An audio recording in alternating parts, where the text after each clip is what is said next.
Hey, welcome back everybody. Hey, in a previous video I showed you how easy the Sevylor QuickPak K1 is to unpack, assemble, and inflate for use on a still body of water. That was up there at Watson Lake near Prescott, Arizona. Now this time I'm going to show you how maneuverable it is in water and rapids with a lot of obstacles. My first river trip with this kayak was on the Verde River in central Arizona, not too far from Sedona. This segment here was the Clear Creek River access point down to Beasley Flats.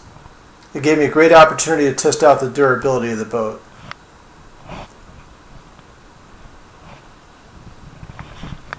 Oh, that's okay. I ran this boat pretty hard into some tree branches and rocks and didn't lose any air at all.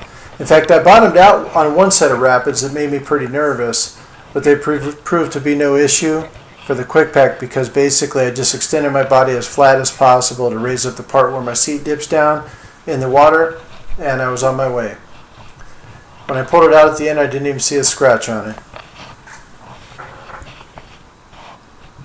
The buoyancy and lightweight design of the craft really makes it easy to transport down to the water, whether it's inflated or not, and then back up to the bank at the end of the run.